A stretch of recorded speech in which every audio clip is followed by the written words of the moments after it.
Assalamualaikum warahmatullahi wabarakatuh. Alhamdulillahirabbil alamin wassalatu wassalamu ala asyrafil anbiya'i wal mursalin wa ala alihi wa sahbihi ajmain. Subhanaka la ilma lana illa ma 'allamtana innaka antal alimul hakim.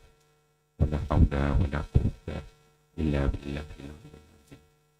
Rabbi shrah li sadri wa yassir li amri wahlul 'uqdatam min lisani yafqahu qawli. Allahumma alimni ma jahiltu wa zakkirni ma nasitu amma ba'd.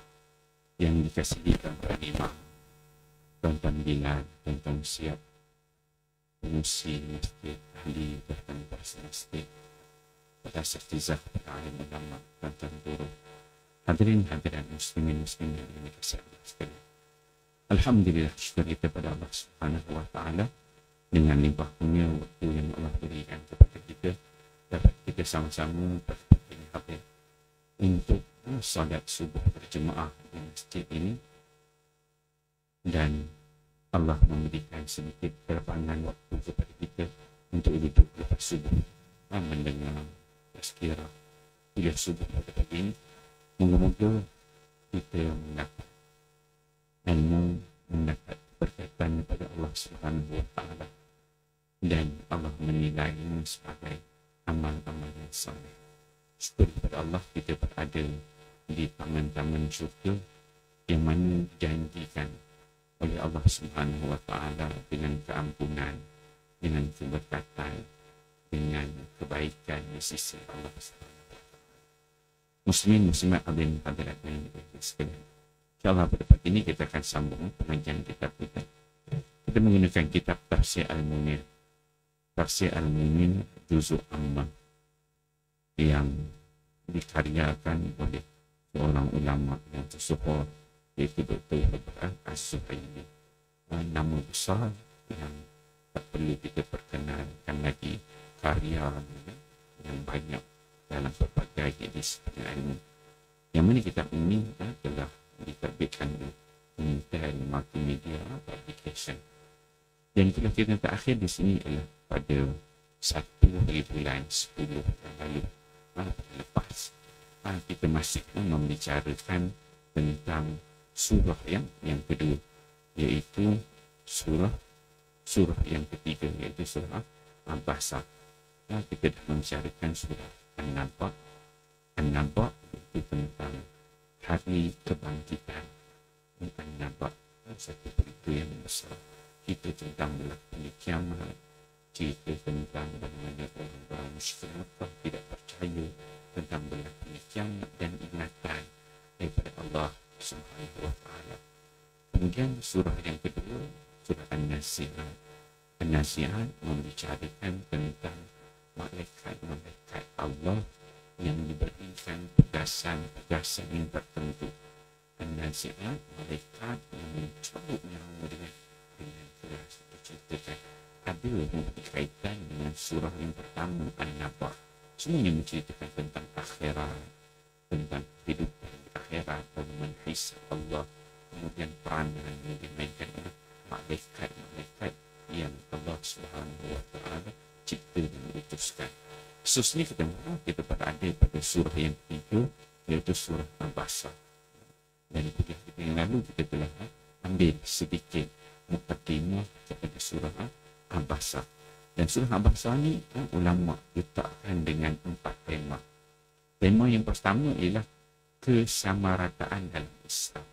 Tentang bahawa dalam Islam ini dia tidak ada berada di atas, tidak berada di bawah. Dari sudut penilaian Allah Subhanahu wa taala itu, manusia ini sama di sisi Allah. Satu. Yang kedua, Al-Quran adalah sebagai peringatan dan nasihat serta nikmat Allah dalam diri manusia. Al-Quran sebagai peringatan dan nasihat. Tema yang ketiga, nikmat-nikmat Allah dalam perkara yang diperlukan oleh manusia. Apakah itu? Bentuk-bentuk nikmat Allah yang diperlukan oleh manusia. Dan tema yang keempat adalah malapetaka besar pada hari kiamat. Itu 4 tema yang disebutkan oleh para ulama bagi surah Abasa. Dan surah Abasa ini merupakan surah Makkiyah. Maksudnya surah Makkiyah, surah yang diturunkan di Mekah. Ada surah Makkiyah, ada surah Madaniyah. Madaniyah diturunkan di Madaniyah. Ini surah Makkiyah diturunkan di Mekah dan mengandungi 42 ayat. Dia ada keterkaitan di antara surah ini yang surah sebelumnya, Tanasuk Suar, menceritakan tentang hari kiamat. Itu berkait. Kemudian sebab turun surah ini juga telah kita bicarakan pada kuliah yang lalu, dan pada pagi ini kita akan ambil untuk surat 69, tema yang pertama, dia belum masuk tema yang pertama, iaitu kesamarataan dalam Islam. Kita akan melihat 10 ayat yang pertama. Tema yang pertama, 10 ayat yang pertama dari surah Abasa. Yang mana surah Abasa ini ada 4 tema. Tema yang pertama, 10 ayat yang pertama. Firman Allah Subhanahu wa taala, A'udzubillahi minasyaitonir rajim. Bismillahirrahmanirrahim. Abasa wa tawalla an ja'ahul a'ma wa ma yudrika la'allahu yazzakka aw yadhakkaru fatanfa'u dhikra amma man istaghna fa anta lahu tasadda wa ma 'alaika alla yazzakka wa amma man ja'aka yas'a wa huwa yakhsha wa anta anhu tanha. Apa firman Allah Subhanahu wa taala ayat 1 hingga yang ke-10 ini. Ayat yang pertama, dia yakni Muhammad bermuka masam dan berpaling kerana telah datang seorang buta kepadanya. Tahukah kamu barangkali ia ingin membersihkan dirinya daripada dosa, atau dia ingin mendapatkan pengajaran, lalu pengajaran itu memberi manfaat kepadanya.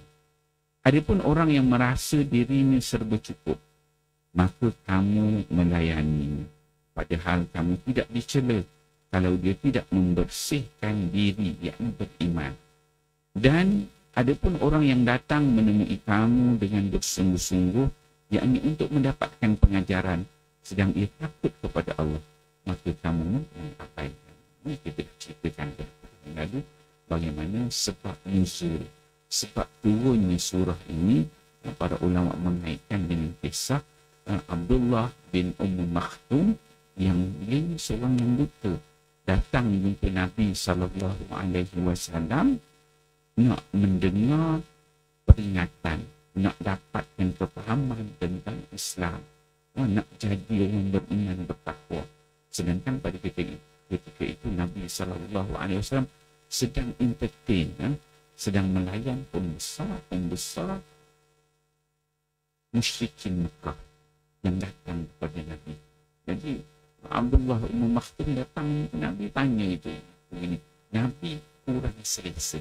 Sebab Nabi tengah pembesar musyrikin Mekah ni, Nabi ambil peluang bila pembesar itu datang nak cerita tentang Islam, cerita tentang akidah, cerita tentang tauhid, cerita tentang perkenalkan Allah, kehidupan dunia, kehidupan akhirat pada mereka.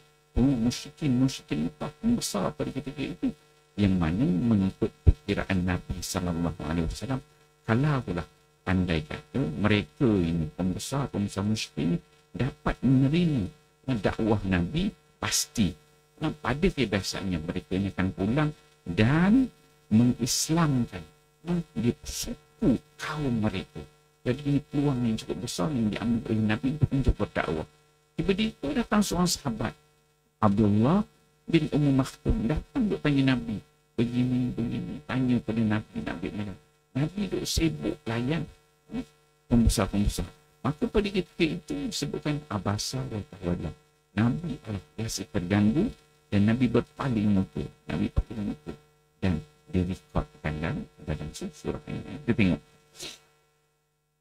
sebab turun ayat 1. At-Tirmizi dan Al-Hakim meriwayatkan daripada Aisyah radhiyallahu anha, katanya, diturunkan ayat dia yakni Muhammad bermuka masam dan berpaling. Abasa 80 ayat yang pertama berkenaan dengan Ibnu Maktum yang buta. Beliau datang menemui Rasulullah sallallahu alaihi wasallam dan memanggil baginda. Maksudnya Abdullah bin Maktum datang dan dipanggil Nabi sallallahu alaihi wasallam. Dia kata, wahai Rasulullah, berilah bimbingan kepadaku. Dia minta kepada Nabi bimbingan. Dia orang buta datang jumpa Nabi, dia tak nampak sebenarnya Nabi ini sedang sibuk, sedang berbicara dengan pembesar-pembesar musyrikin pada ketika itu. Pada ketika itu ramai pembesar musyrikin yang berada bersama Nabi. Nabi berpaling daripadanya dan terus memberikan perhatian kepada para kenamaan tersebut. Beliau bertanya Nabi, adakah pertanyaannya itu satu kesalahan? Bila ditanya, Nabi berpaling.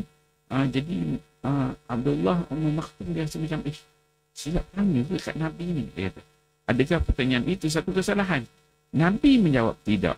Lalu turunlah ayat tersebut. Riwayat ini juga diriwayatkan oleh Abu Ya'la daripada Anas. Maksudnya kisah ini, kisah berlakunya Abasa wa Tawalla, Nabi berpaling, diriwayatkan dengan pelbagai riwayat daripada Anas bin Malik, daripada At-Tirmidzi dan juga Al-Hakim. Abasa wa Tawalla, yakni dia Nabi Muhammad itu Abasa. Abasa itu bermuka masak. Wa Tawalla, dan Nabi berpaling. Berpaling. Tak tengoklah kepada Abdullah bin Maktum. Nabi duduk layan ni. Bila tanya Nabi paling. Nabi duduk layan. Pembesar musyrikin pada ketika itu. Ayat yang kedua disebutkan anja'ahul a'ma.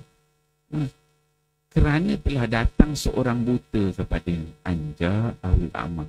Telah datang seorang buta kepada Nabi SAW. Kemudian wa ma yudrika la'allahu yazzakka. Tahukah kamu barangkali ia ingin membersihkan diri daripada dosa? Allah Subhanahu wa taala memberi faham kepada Nabi sallallahu alaihi wasallam bahawa Abdullah bin Maktum yang datang kepada Nabi itu boleh jadi wa ma yudrika la'allahu yazzakka. Boleh jadi orang buta yang datang ini datang kepada engkau wahai Muhammad, dia nak membersihkan diri, hati bersih, ikhlas, jujur, nak mendapatkan iman, nak mendapatkan takwa. Dia kata la'allahu yazzakka, dia nak bersihkan diri. Wa ma yudrika, kamu tak tahu wahai Muhammad, boleh jadi yang datang ni dia memang ikhlas betul. Kata Nabi. Sedangkan Nabi duduk entertain musyrikin, pembesar pada ketika itu. Au yazzakaru fatanfa'u zikra, atau dia ingin mendapatkan pengajaran, ataupun dia nak bertanya sesuatu kepada Nabi. Abdullah bin Maktum, yazzakaru fatanfa'u zikra, maka dengan apa yang dia dapat daripada kamu itu wahai Muhammad, memberi manfaat kepada dia, memberi peringatan kepada dia.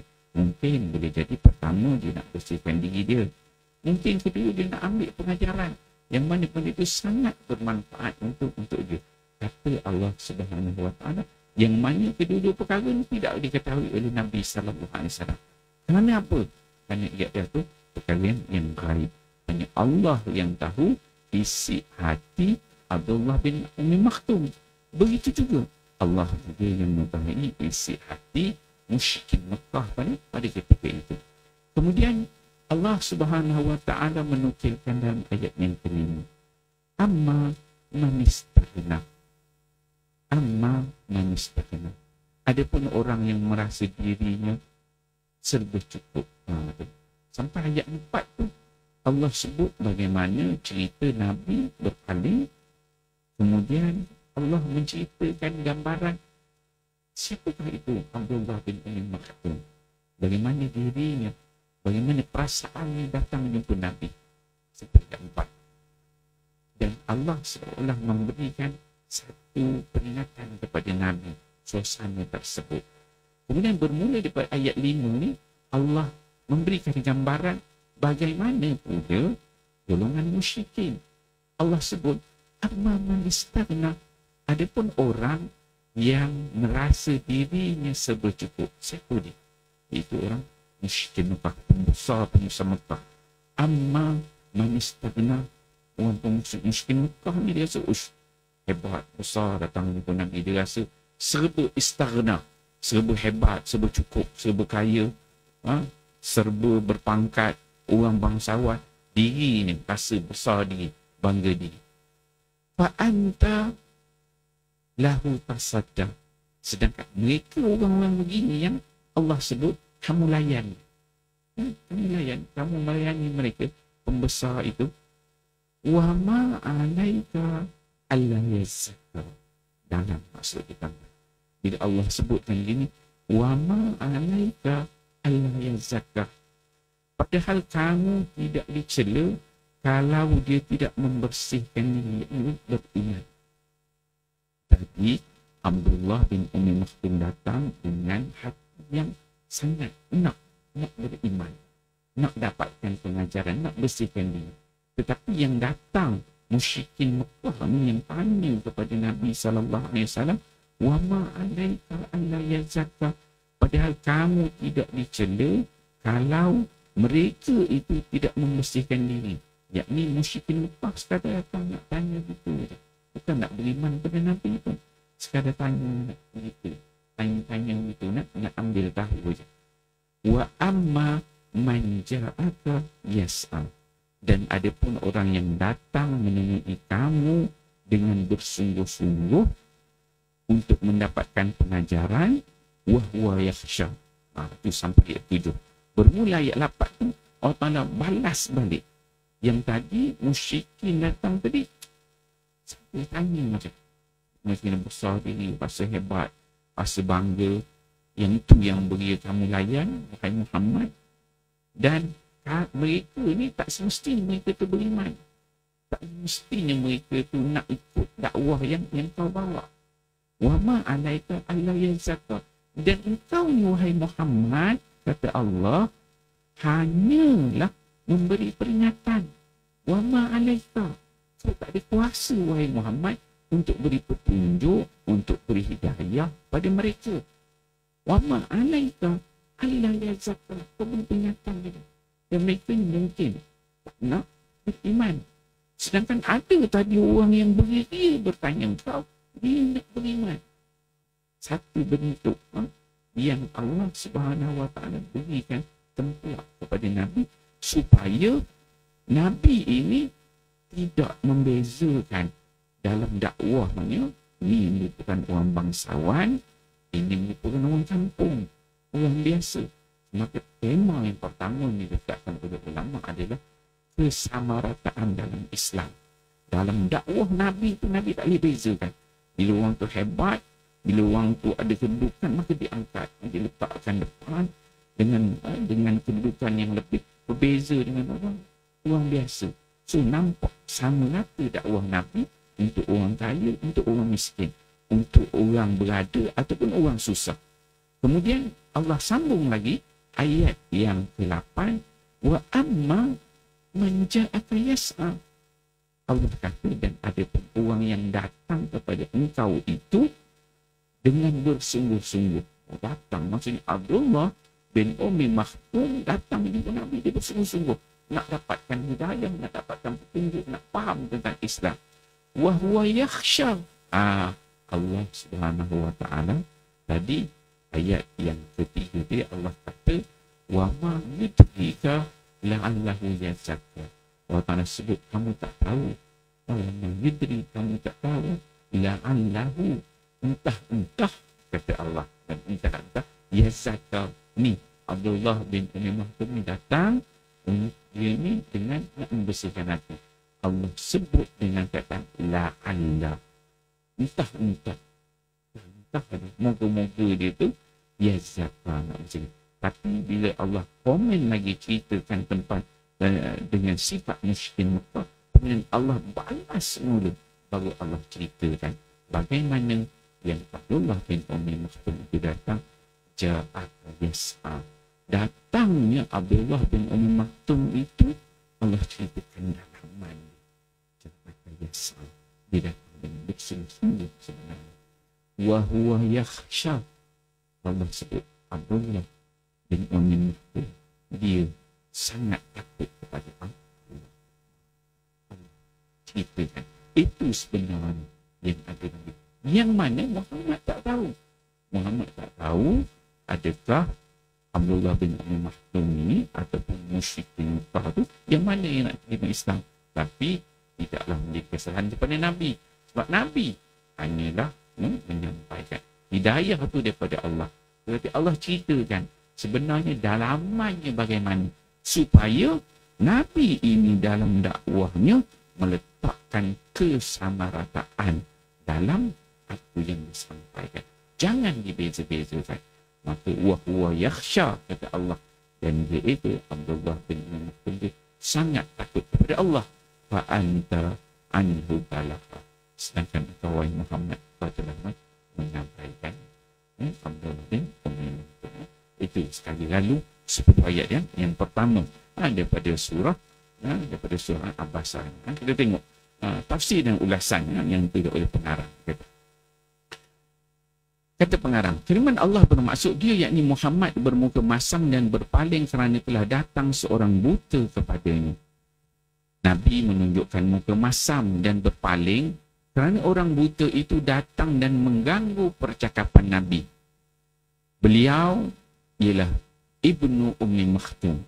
Dia Arab ni biasa kalau nama Abdullah, dia tak sebut Abdullah. Sebab benda tu satu nama yang common. Abdullah bin Ibnu Maktum disebut Ibnu Maktum.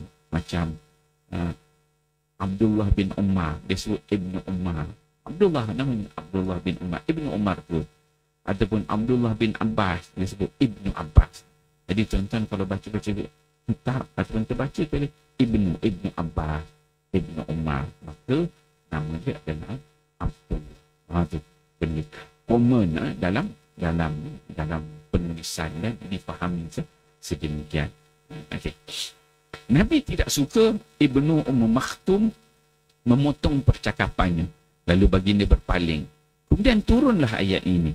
Alasan untuk tidak menyalahkan Ibnu Maktum ialah kerana dia tidak tahu bahawa dia telah mengganggu percakapan baginda. Ini adalah perkara yang dimaafkan. Maksudnya Abdullah bin Maktum dia buta, dia tak tahu pun Nabi tengah entertain musyrikin Mekah pada itu, dan mereka ni orang besar, dia tak nampak. Maka ini adalah perkara yang dimaafkan, kata pengarang. Kemudian firman Allah yang bermaksud, tahukah kamu barangkali ia ingin membersihkan dirinya daripada dosa atau ingin mendapatkan pengajaran, lalu pengajaran itu memberi manfaat kepadanya. Ayat 3 dan 4. Ayat ini bermaksud engkau tidak sedar, wahai Muhammad, bahawa mungkin orang buta itu mahu membersihkan dirinya daripada dosa dengan amalan saleh melalui pengajaran yang engkau berikan kepadanya atau melalui peringatan yang engkau sampaikan. Lalu dia menerima baik nasihat itu dan mendapat manfaat daripada Nabi.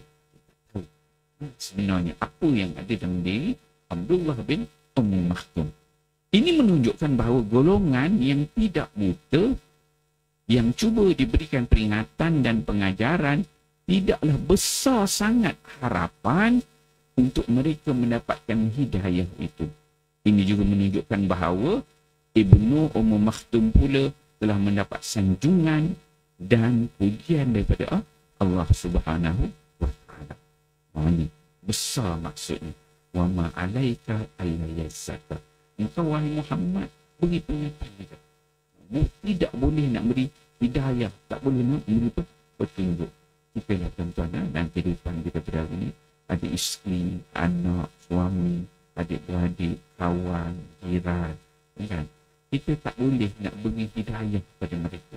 Kita boleh ceritakan bagaimana Nabi menyampaikan tu, kita dah cerita. Nak kita cerita gini-gini, kita train, kita didik, kita berikan kepahaman yang baik, tapi akhirnya besar mungkin dia akan memilih jalan sendiri luar daripada batas kita tak mampu nak kontrol anak kita, mak kita, ayah kita, adik-beradik kita, jiran, kawan. Hanya kita boleh cakap beritahu begini. Dia dengar, dia ambil, alhamdulillah, dapat hidayah kepada Allah. Kalau dia tak nak terima, maka itu pulang. Yang itu yang Allah sebutkan, fa'alhamaha fujuraha wa taqwaha. Bila kita sebut kita berikan peringatan, kita ingatkan, maka ketika itu manusia ni diberi ilham oleh Allah Subhanahu wa taala. Wa alhamaha fujuraha wa taqwaha. Allah Taala bagi dia peluang untuk dia pilih benda yang baik, benda yang buruk dan benda yang baik. Allah Taala bentangkan depan dia supaya dia boleh pilih. Inilah yang aku pilih, yang untuk aku bawa bertemu dengan Allah Subhanahu wa taala. Maka pilihan itu ada pada manusia. Walaupun begitu, dari sudut akidah kita, Allah dah tahu dah. Sebenarnya dia nanti dia nak pilih apa. Sudut akidah kita lah, pegangan. Allah dah tahu. Walaupun Allah bentangkan yang baik dan buruk, Allah dah tahu. Dia ni besok dia akan pilih yang ini. Ataupun dia pilih yang ini. Itu akidah yang kita pegang. Tetapi dari sudut Allah memberi peluang, memang Allah Ta'ala beri peluang. Ketika itulah kita tepuk dada tanya iman. Yang mana kita nak pilih. Yang itu yang disebutkan dalam Quran. Sekiranya kita dapat melihat mereka ini golongan-golongan yang dihisap di depan Allah pada hari kiamat, kamu akan tengok mereka ni tunduk kepala. Kerana apa? Rasa dosa banyak. Kemudian apa yang mereka minta? Minta pada Allah, ya Allah, farji'na na'mal salihah. Ya Allah, aku dah tengok dah dosa tu yang ni salah silap aku. Kembalikan aku ke dunia balik, ya Allah. Na'mal salihah, supaya aku boleh beramal-amal yang salih. Tak ada kita tengok dalam rekod catatan sama di dalam Quran ataupun dalam hadis Nabi SAW yang manusia tidak berpuas hati dengan Allah tentang apa keputusan yang Allah tetapkan. Dalam sejarah begitu kata, ya Allah, tak patut kau buat aku begini. Tak ada. Ketika dihisap tu tak ada. Kita tak boleh cakap macam tu. Semua dibentangkan. Amal perbuatan kita dibentangkan. Tak ada kita kata, ya Allah, tak patut ni apa, tak puas hati dengan keputusan begini. Tak ada yang cakap itu. Melainkan Nabi suruh usir Nabi. Apa yang kita buat? Tunduk kepada Nabi. Kita tahu inilah kita dulu. Allah beri kita peluang, maka kita pilih jalan yang begini. Maka itulah natijah keputusan yang kita dapat. Ataupun kita pilih jalan yang begini, maka begini Allah bentang peluang kepada kita untuk kita pilih.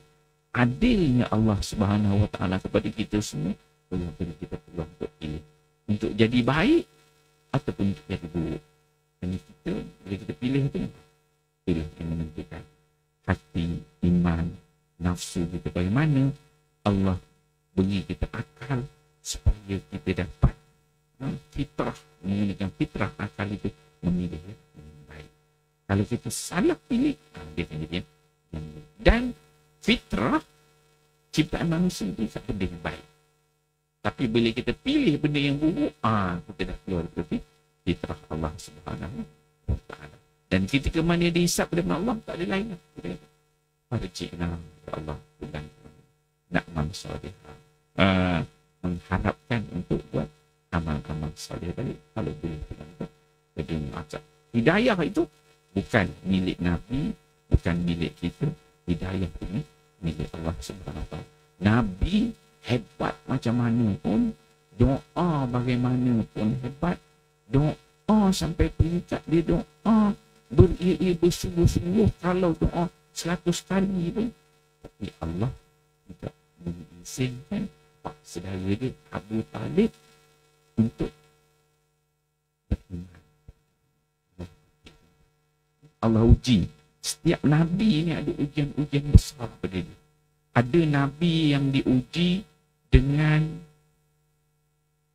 isterinya kafir, Nabi Lut. Diuji dengan anaknya kafir, tidak beriman. Nabi Allah Lut alaihi salam, dia bila dia berdoa kepada Allah, dah dakwah kepada isteri, dakwah pada anak ni, dah buat dah dakwah. Pagi dan lagi.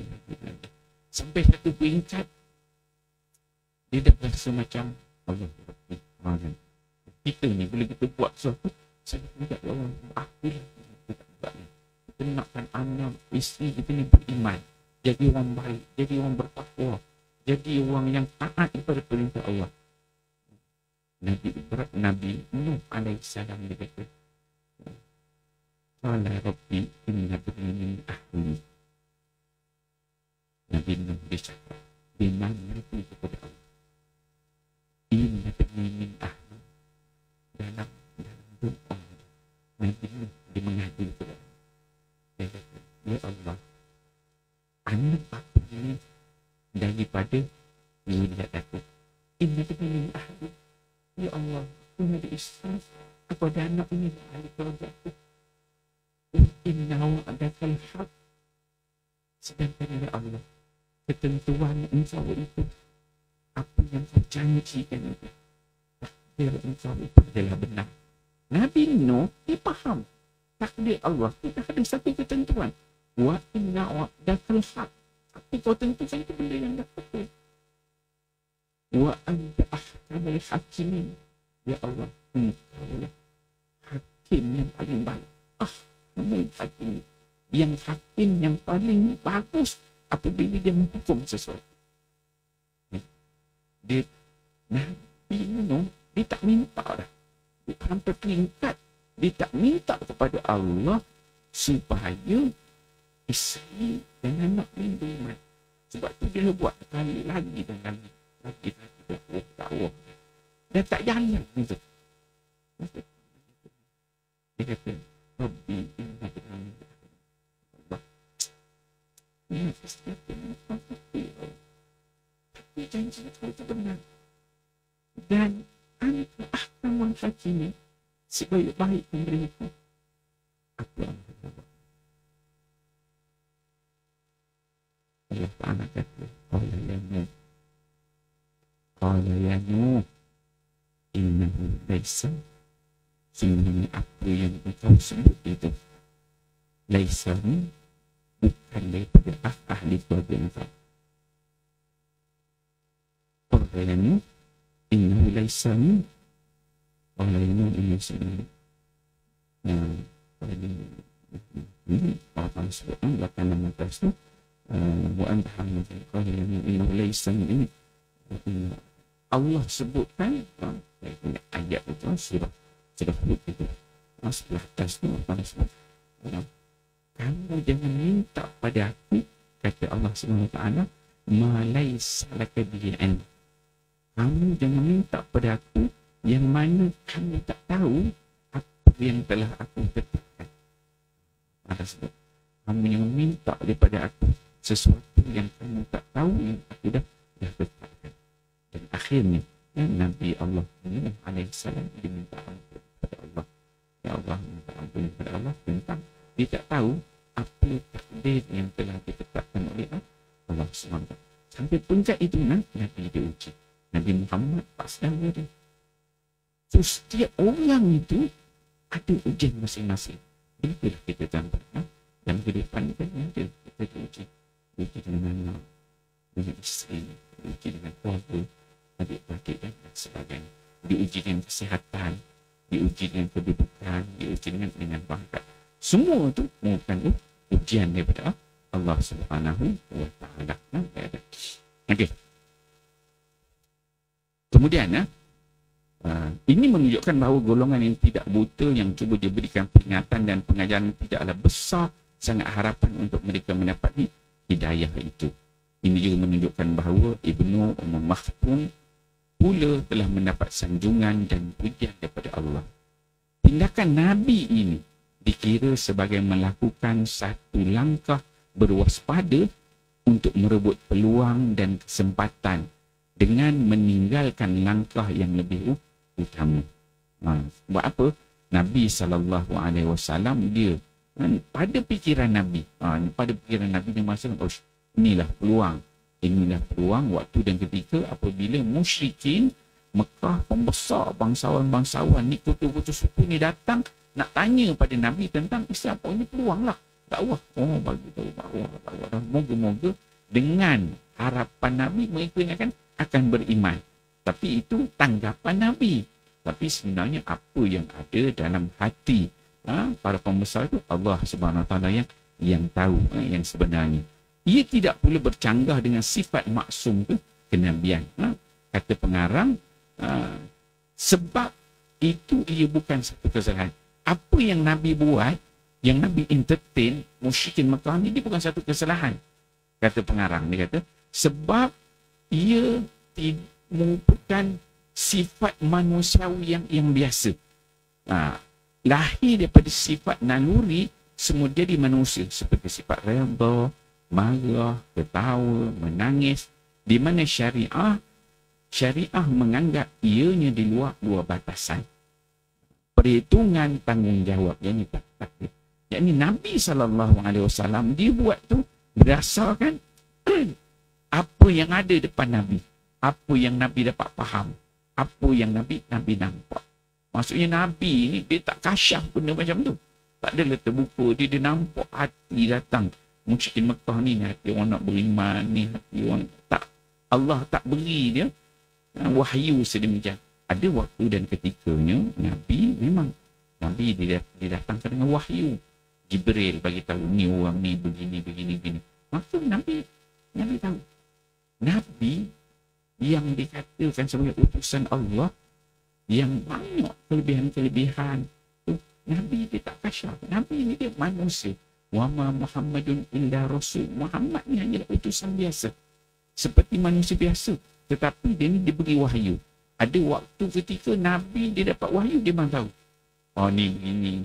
Jibril beritahu orang ni begini. Maka Nabi dapat tahu dengan wahyu daripada Allah. Tapi bukan semua keadaan. Bukan semua ketika. Begitu juga doa Nabi. Nabi doa. Banyak doa Nabi yang dimakbulkan. Tapi ada waktu ketika Nabi doa. Sebab Nabi biasa. Begitu juga dalam konteks ini, yang datang musyrikin tu Nabi tak tahu. Tak ada. Tidak ada pula malaikat yang datang menceritakan bagaimana keadaan musyrikin pada ketika itu masa. Tidak. Tapi datang wahyu Allah terangkan.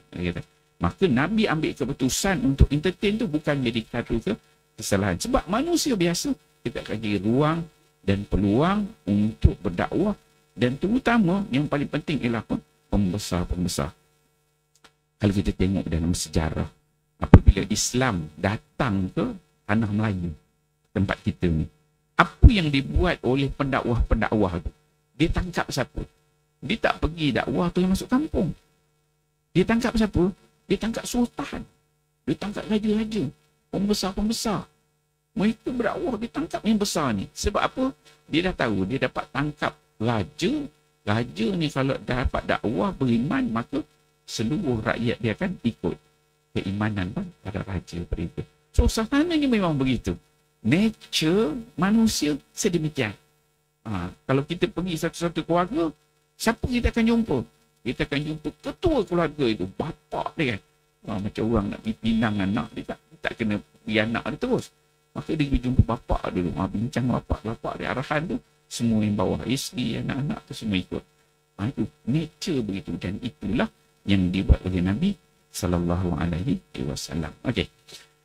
Selepas menjelaskan gambaran awal peristiwa itu, Allah mengemukakan kenyataan yang membentuk teguran.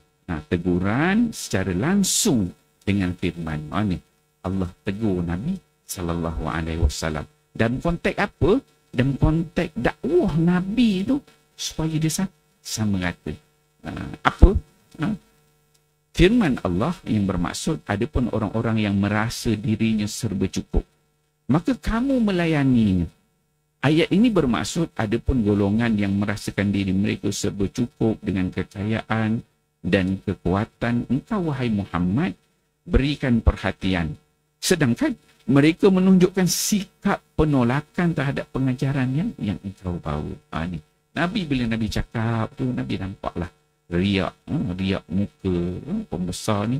Orang nak terima dengan tak nak terima ni lain, tuan-tuan.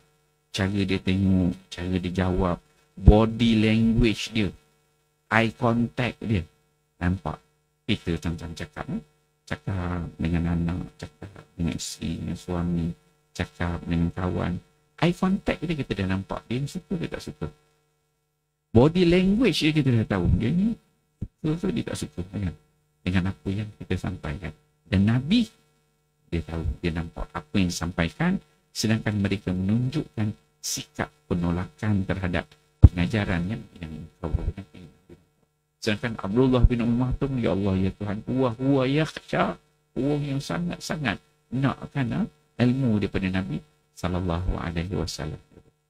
Kemudian firman Allah yang bermaksud, padahal kamu tidak dicela kalau dia tidak membersihkan diri, yakni beriman. Tidaklah menjadi kesalahan ke atasmu, wahai Muhammad, kalau mereka tidak memeluk Islam dan tidak menerima petunjuk Islam, atau mereka tidak mahu membersihkan diri daripada dosa.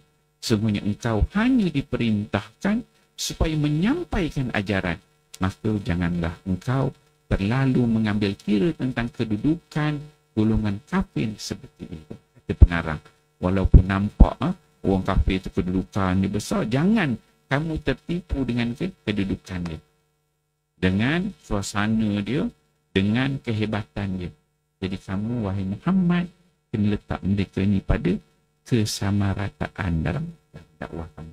Orang susah, orang miskin, bila kamu cakap, kena letak label yang sama. Kaya pun begitu, miskin pun begitu. Firman Allah, dan ada pun orang yang datang menemui kamu dengan bersungguh-sungguh, itu Abdullah bin Maktum itu, untuk mendapatkan pengajaran, sedang ia takut kepada Allah, maka kamu mengabaikan. Ayat ini bermaksud, ada pun orang-orang yang segera menghadapmu kerana mahukan hidayah dan petunjuk kebaikan serta bimbingan daripada Allah, dan keadaan ia takut, yakni bertakwa kepada Allah, namun engkau tidak mengendahkan dan berpaling daripadanya, seolah-olah engkau tidak sedar kedatangannya. Ini bermakna Allah memerintahkan Rasulnya supaya tidak menghadkan pengajaran kepada orang-orang tertentu sahaja. Sebaliknya perlu dilayan sama rata, baik orang yang kuat maupun orang yang lemah, yang kaya maupun yang miskin, yang tua atau hamba, tuan atau hamba, lelaki atau perempuan, besar atau kecil, dan seterusnya. Kemudian terserahlah kepada Allah untuk memberikan petunjuk kepada sesiapa yang dikehendaki. Maka Nabi SAW diperintahkan oleh Allah, dan dakwah tu kena sama rata. Begitulah kita tuan-tuan. Dan ke depan kita ni, bila kita cakap sesuatu tu, dia kena pada label yang sama. Tak boleh dibeza-bezakan. Ada anak, yang ni kita lebihkan, yang jangan, tuan-tuan. Ataupun adik-beradik yang ni lebih, ini buat lebih, yang jangan. Nabi, Allah tegur Nabi, jangan gitu. Satu pengajaran yang perlu kita ambil. Dan ke depan kita ni, kita kena semua kan, kena letak label yang sama. Asa an tuhibbu syai'a wa huwa syarrul lakum, wa asa an takrahu syai'a wa huwa khairul lakum. Boleh satu perkara tu kau suka, sebenarnya tak baik untuk kau. Boleh satu perkara tu kamu tak suka, sebenarnya baik untuk kau. Allah sebut begitu. Jadi apabila kita bercakap tu, semua label kita letakkan pada label yang sama. Allah ajar sedemikian, kita dapat memahami. Saya rasa kita berhenti setakat itu untuk hari ini. Hari ini kita cover tema yang pertama dalam surah Ambasa ini. Allah mengajarkan kepada kita bagaimana meletakkan kesamaratan dalam Islam. Semua aspek, bukan aspek dakwah saja. Dalam konteks ini Nabi berdakwah kepada golongan yang di atas dan di bawah. Nabi ditegur. Dan dalam konteks kehidupan kita, kita kena tengok semua aspek. Islam itu adalah sifatnya muqtadil, tidak. Dia adil, sederhana dan meletakkan pada label yang sama. Dan kalau orang yang beriman, bertakwa kepada Allah, semua orang selesa. Orang kaya pun selesa, orang miskin pun selesa, orang susah selesa, orang senang pun selesa pada orang yang beriman dan bertakwa kepada Allah SWT. Jadi insyaAllah, semoga kita dapat kefahaman yang baik 10 ayat yang pertama dalam surah Abasa ni, insyaAllah. Auzubillahi minasyaitanir rajim. Bismillahirrahmanirrahim. Alhamdulillahirabbil alamin, wassalatu wassalamu ala asyrafil anbiya'i wal mursalin wa ala alihi washabihi ajma'in. Allahumma ja'al jam'ana hadza jam'an marhuma wa tafarraqana min ba'di tafarraqan ma'suma wa la taj'alillahumma fina wa la ma'ana wa la man yattabi'una syaqiyya wa la matrira wa la mahruma bi rahmatika ya arhamar rahimin. Rabbana atina fid dunya hasanah wa fil akhirati hasanah wa qina adzabannar. Sallallahu ala sayyidina Muhammad wa ala alihi wasallam. Walhamdulillahirabbil alamin. Assalamualaikum warahmatullahi wabarakatuh.